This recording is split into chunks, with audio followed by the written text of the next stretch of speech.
infertility in women. This morning on Health Check, Dr. Richard Egan, he's a medical director and CEO of the Nature's Green Medical Centers in London, and he has a consulting office here in Accra, and he will take us through the topic. Good morning and welcome. Good morning, Dr. Egan. Welcome to the show. Good morning. How's your weekend? Oh, not too bad. Of course, pleasure to have you. How's your weekend? Oh, well, it's been good. Okay. So let's begin. Like, when we talk infertility, last week we started with women. No. So what was the biggest, how do you determine infertility first? Is it like, how do you determine infertility? Well, infertility, especially in men, is about when a man is unable to produce conception in a woman after exposing her to 12 months of unprotected sex. Okay. So it means that the man has to have very good quality sperm, sperm count, and also other factors. So the sperm function should be good, testicular function should be good, and the reproductive tract of the male must also be good. Okay. Now, to determine it, if a man has, the only symptom is when the man is unable to produce conception. Okay. So that's how you determine that. Okay, and that's determined after 12 months. So after 12 months, of exposure to unprotected sex, no contraception or anything, then of course we say that probably the man could be the cause, or the woman could be the cause. It takes two to tangle. So. Okay, so you mentioned a healthy sperm. How do you determine a healthy sperm? Does it have a particular color? Does it have a particular taste? Does it have a consistency? Right. When you talk about sperm, when you do the analysis, the sperm analysis, you are supposed to have very good quality, semen, which is actually the fluid aspect of the sperm. Okay. Because sperm is actually made up of the cells, which is the living organisms within the cell itself that produces the conception of the fertilization. Right. And then we also have the water aspect or the fluid aspect, which should also be in a certain quality. So, yes, sperm color, we don't expect sperm to, because it is grayish in color anyway. So anytime it changes that color, and we know that some men even have blood in their sperm. So the color should be gray. And yes, and then also we have to have like a quality sperm, we need to have good motility, that is movement. And then you also have to have a certain amount of sperm. So we normally say about 39 to 40 million sperm should be the standard. Anything below 15 million is actually normal. It's not normal. So this quality sperm, and it has to be good in terms of, numbers. It has to be good in terms of quantity and the quality as well.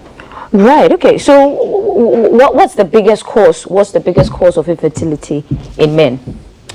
Okay. So the first thing to mention here is when the reproductive tract of the man is actually not working very well. So we are talking right from the testicles. Okay. So the testicles is where the sperm itself is produced. Okay.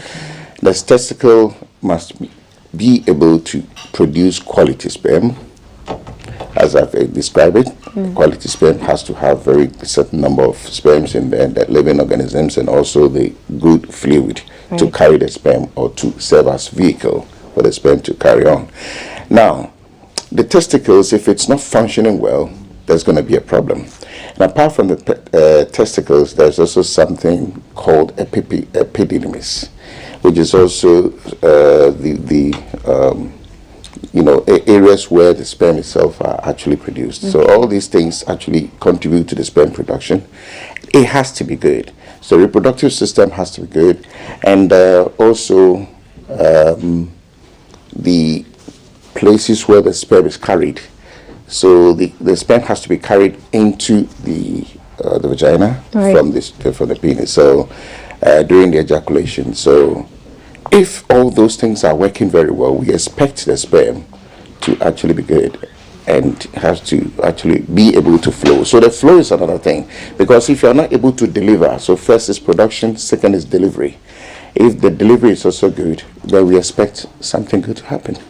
Okay, when you say delivery, what form are you talking about? Walk us through. Okay, so after the sperm has been produced by the testicles, Yes, sir. which we expect to be functioning very well, if it is functioning very well and the testosterone, there's something called testosterone, which is the male hormone, which also plays an important role in our fertility. So after production has been made or done, then we have to actually transport it. You see what I'm saying? Right. So there's some ducts, there's some channels that has to transport it into what we call the urethra. So the urethra is where finally the sperm is going to travel. So during sex, climax, orgasm, then the ejaculation takes place, and then it has to go through the urethra finally. Okay. And that is where, if the urethra is not actually functioning very well, delivery is going to be a problem. There's going to be, so where there's blockage within these channels I'm talking about, then there's going to be a problem with even the ejaculation itself, which we know most men actually experience ejaculatory problems, which is also part of the fertility issues we're talking about here. So if you're not ejaculating well, and you see, it's about, I've seen a few patients in my clinic who have these issues of not being able to. Sometimes the sperm is good. You can see when you do the seminal analysis, you can see that the sperm is good. When you do the cultures, you can see the sperm, but taking it into the vagina is a problem. Okay. You see, so that's one thing. And the male's infertility may also, apart from the delivery through those channels I'm talking about, if there's no blockage and everything is good, then there is also an issue of the woman's mucus. You see, so that also will contribute to a male's infertility, because he may have very good sperm, may have everything, the numbers could be good and everything, but if it gets in there, passaging through the cervix could also have a problem there, because there might be mighty powerful mucus in there from the woman that is actually also producing blockages. So you can have the good one, the sperm, but if delivery, as I said, it's not going to really allow, or things are not going to work, then it's going to create this problem. Okay. Does masturbation cause infertility in men? Is it part of the causes? Okay, so when you're talking about causes, I've mentioned sperm production. I've mentioned what do you call it? The quality, motility, everything. Delivery. The next thing to talk about is, we don't normally mention masturbation, but I have to make this very clear on this show, because the last time we mentioned masturbation, I think there were some few tweets here and there, but people, in fact, culturally, people really see masturbation as the wrong thing. But we know that at a point, most men who have not had sex experience do masturbate secretly. I have in my clinic, and I'm talking about personal experience with patients. Okay. They tell us these days, men who even are married actually do this masturbation secretly. So what we know is masturbation is done because there are men who really have a lot of swelling out there, too much out there of sperm to be disposed of, and they don't normally, because most people wait till they are married before they do sex. So actually there's one way of I want people to understand that one way of people getting rid of some sperm down there, you see, in the vesicles, is simply to just do something to get it out. Okay. Now, naturally, we have these, what we call the nocturnal emission, which people may probably spiritualize it to say that it is just a spirit that comes to sleep with them. Yes, but we know that this is just a biological process of helping people to get rid of excess sperm production down there. And excess means that you may have produced a lot. And men naturally, after the time puberty, adolescence, we produce more at that stage. So if it becomes too much at some point, then one has to find ways and means. You see guys become very aggressive sometimes because they want to get rid of some of these things. Okay, so what happens? I mean, your man, walk us through it. My female mind is excited. Yeah, I'll come to the find out, does it become heavy? That the scrotum area become heavy? How does it feel? It does. I mean, sometimes you see, you can feel it naturally that you really want to do it. The urge, because it's a feedback system. So the moment this place actually becomes full of the sperms, wait, it tells the brain.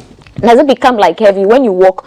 Do you feel like a heaviness in there? Okay, I'm just curious. Yeah, it's something that is actually produced within the seminal vesicles, and they are stored within the sperm, the testicles. So at a point, you see, and it is just about those who think a lot about it, because if I think too much about sex, of course, the production goes on. Right. So we are talking about those who are actually focused so much on it. Students being in school talking about it every now and then, and so on and so forth. And so if the concentration is high on it, sometimes you don't even realize. Right. And more will be produced in the course of your puberty life, and at a point you want to discharge. So yes, it becomes heavy. You don't feel it down there, but at least it becomes heavy on your mind, because there's a feedback system that tells the brain that, look, I'm ready. I just want to do it. I'm ready. I want to do it. So if the person is unable to do it, now I want to appeal to those who actually think that masturbation was wrong. Which other way is better if you are not getting the nightly emissions?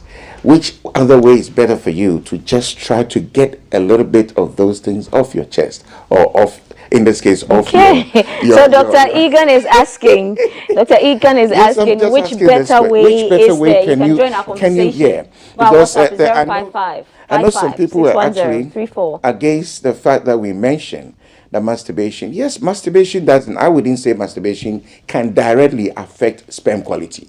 No, it doesn't. Because sperm quality, if the testicles are working very well, the sperm quality should be good. If your prostate is working very well, your sperm quality should be good. If your reproductive tract is working very well, it has to be good. But then, if it is too much, how do you get rid of it? You see, because you do produce too much. Yes, we know some men. In the tree language, they say atino. It is true. We've heard that.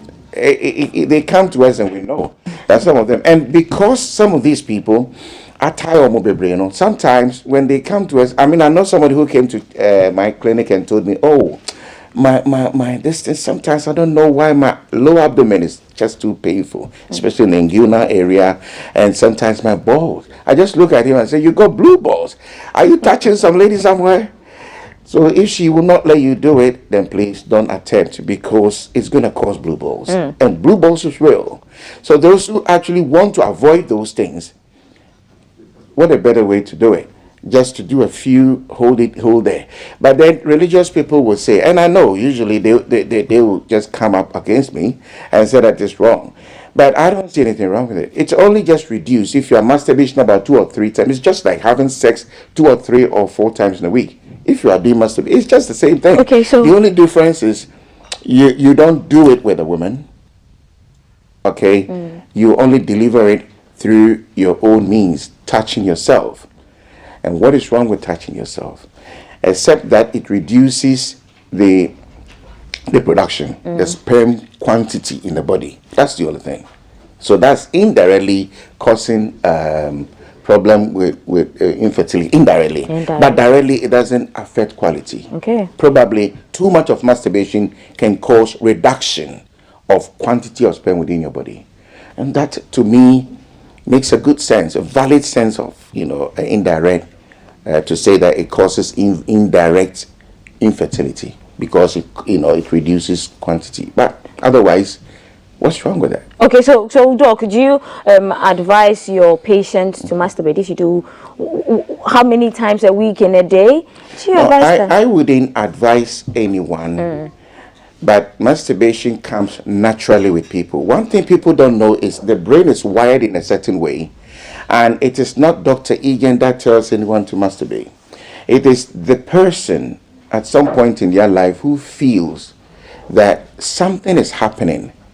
Or maybe they are students, or maybe they are men who hear a lot about sex, and they are not ready for it. You see, Right. it's all about sex. Having sex is about readiness.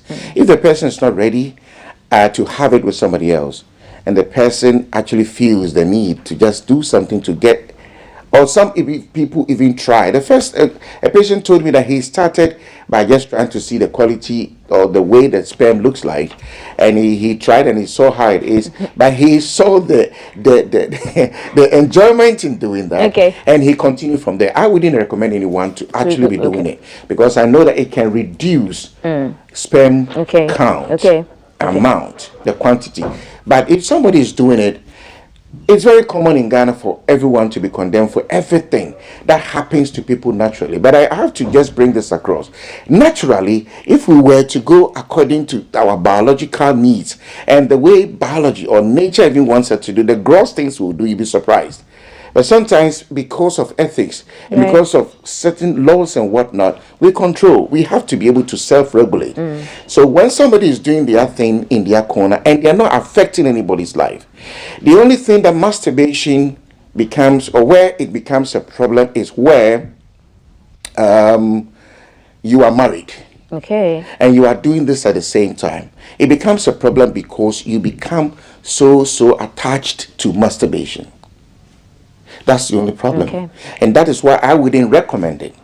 But I want people to understand this one thing, that it's not everything. There's no such rules for anyone to follow when it comes to biological stuff. It is just about the fact that we have to self-regulate and do the right thing before the law. That is all there is to it. So therefore, if somebody is masturbating, the only advice to this person is going to affect your sperm quantity, the one that you need to produce a baby. One. And two, it can also affect your sexual function with a woman, because it gets to a point where you become so used to it, you love it, and you get attached to doing it. So therefore, you may not even have any interest, any taste whatsoever for the woman you are with. Okay. So that is where you need to think about and try to do some little balancing here and there. Okay. A quick detour. If you happen to masturbate a lot when you're younger, when you do grow older, does it in any way aid in prostate cancer? This is a quick detour. Not necessarily. Okay. But the reason why I wouldn't recommend masturbation, which is one of the causes of male infertility, although we have varicose cell problems, although we have also infection problems where some men do have orchitis, which is the inflammation of the testicles itself, and also we have things like epididymitis, which is also another problem. It's also STIs, sexually transmitted, which is also a cause of the infertility, and antibodies that actually build. The antibodies are when the body immune cells are attacking the sperm cells. That also happens in infertility in men. So all these things are causes, and also exposure to herbicides in the environment, the herbicides that we put on the herbs. Because we have to say all these things before I leave. If you are using or being exposed too much, now recently we've been hearing that people are using too much herbicides, killing the hair, and then insecticides. Okay, pesticides, insecticides on like grass everything. and all those things, and then also phthalates and other things in the environment, such as too much plastics. You see, and so on and so forth. And nowadays, people are actually even covering kinky and other things with fancy kinky with these bags. So what we are saying here is all these things are causes. And then also, if a man is exposed to too much overheating, riding bicycles or driving, even driving your car all the time, being exposed to too much heating within the seat can also affect. And also wearing tight panties can also affect those things. So having said all those things as causes, masturbation, you said something? I still want to stay on this topic. We need to dwell more on the STIs first. So let's go back to the STIs as a cause. What are the stats? Do we have any stats in Ghana? In actual fact, I haven't read about Ghana's statistics, but I know that STIs are, from the little I've read about, some of the publications that have been, made in Ghana. I think that STIs are very common. You see, we don't really, most men in our beloved country here don't like using condoms. There's a good reason for that. I mean, how many people enjoy sex? A good reason for not Yeah, using I mean, condoms? to them, it is just about enjoyment and having skin to skin sex. You see what I'm saying? So these people, in fact, majority of them won't wear the condom protection. and the protection. So there's so much unprotected sex going on, like so much activity. So people are being exposed to STIs or sexually transmitted infections such as gonorrhea, which is very common among the lot in Ghana, from what I've heard. And also chlamydia. Chlamydia is not very common, but it's still here. And then there are so many other things like that people don't normally talk about hepatitis B, which is also another one, but it's a viral thing. It's a viral problem. So, and also the other one, help me out. That's also very, very common. One of those STIs anyway. Okay. Herpes. Herpes is another one, and so on and so forth. So syphilis is another. So all these things are very common. I mean, people don't realize how dangerous they are. They become very dangerous when you pass it on to the woman, and the woman harbors in there, and this colonizes within the woman and causes things like, I've seen such cases in my clinic, cervicitis, the inflammation of the disease of the cervix. The entry point of the womb, and also it even travels into the fallopian tubes also to cause problems with blockages within the fallopian tube, etc. So therefore, and also these STIs can even affect a male or a man's, reproductive tract, the tract that actually, because urethra is what actually takes the sperm finally away from the testicles. Right. So all these things can happen if you have STIs. People don't talk much about it in the country, but it is becoming a very common thing. And we have to protect ourselves when we're having sex. Yes. Especially your first time partner. Your first time partner. Especially your first time partner. Somebody you don't know. Okay. And you pick randomly from somewhere. It can be that it's with the woman already, or it is you, the man, which is passing it on to her. But whilst you are doing this thing, because you are carrying on doing it from one person to another, you actually put a lot into the woman. The woman carries it. She may not even see symptoms. Occasionally they see some few discharges here and there, very strange discharges with strange colors and whatnot. That is only when the woman is even lucky to see something. Otherwise, this carry on until it causes damage to the woman's reproductive system, and it can also cause damage in you, because if you don't treat, I know most people I've spoken to in Ghana here who tell me that they have had gonorrhea, which is very common, as I said, and having gonorrhea and not treating it well.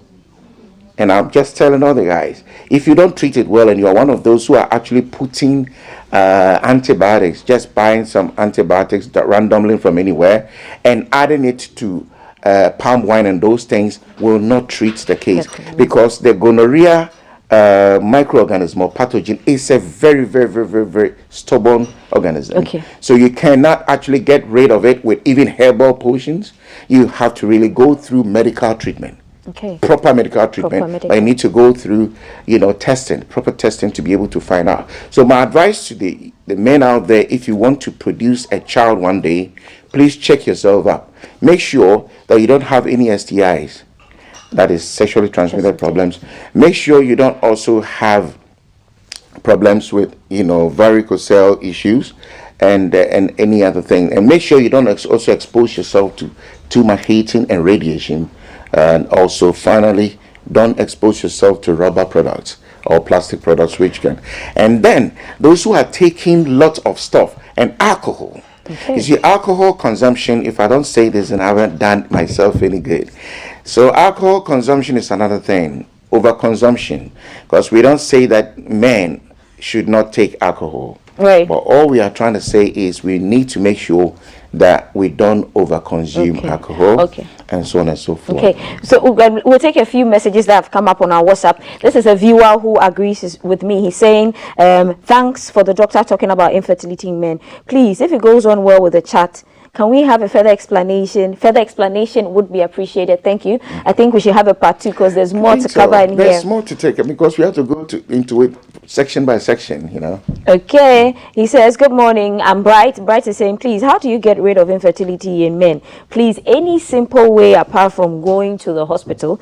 And also, how do you know if your partner has put on some family planning things? This is coming from Bright. It's only through communication. You can just ask the partner whether she's taking it or not. And then a man, if you want to get rid of male infertility, as I've told you, it's about sperm, production levels and also quality levels. So if you know, and you will not know until you've tested, because we will never know. In fact, there are men who have oligospermia, which is low sperm count, they don't know. There are men who have azoospermia, where they don't even produce any living organism, sperms at all, right? And they don't even know. Some men have suffered things like varicocele problems. They have also have problems with undescended testicles. Okay. There are some guys who have undescended. I've seen some before that they don't have testicles that actually descended from the belly. I mean, from the stomach. We need to have a part 2. So how does that look like? That's a very strange thing. Okay, we'll have a part 2 definitely. KH Rush is asking. He says, "Good morning, GTV Ghana." He wants to know that sometimes when he feels sleepy, his penis erects. And it's a very serious one at that. And he's asking if that's a problem. This is from KH Rush. Okay, well, if he's not taking any medication, any aphrodisiacs, because people are taking a lot of stuff these days, and we will advise, because people are even taking things that are not recommended for aphrodisiacs, such as, painkillers, high painkillers, like, the one they have on the street. I don't want to mention it, right, because it's not a very good thing. So if you are taking even a painkiller, I've also heard people taking cough mixtures and whatnot these days, and why I don't know. And also people are taking too much alcoholic beverages, which are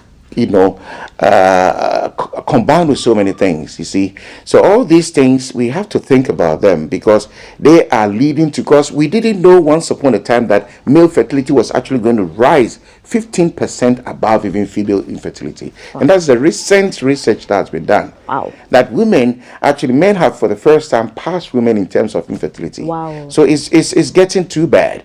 So a man should know that it is not always the woman's fault. I want to put this before I go. You don't have to always think that it is her, it is not me. And even if you have had a baby, a child, or children with another woman before you met her, don't think and don't ever think that you cannot suffer from something called the secondary infertility. And secondary infertility is where a woman or a man have had a child before or children, and they are trying and it's not happening. That is secondary.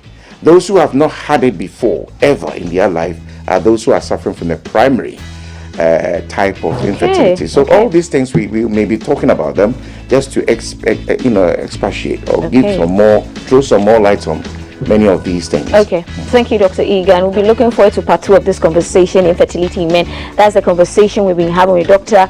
Richard Egan. He's a medical director and CEO of the Nature's Green Medical Centers in London, with a consulting office here in Accra. And he's been talking to us about infertility in men. The show continues. Maltiti Saida Sadiq is standing by to bring us the latest in sports news. There's also the social media corner later on with Jay and myself. We have the headlines. Finally, how do we contact you, Dr. Egan? Our WhatsApp screen is buzzing.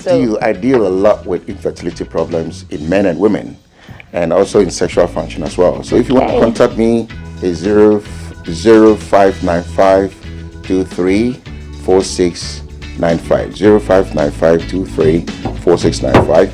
If you want to reach me on WhatsApp, it's 057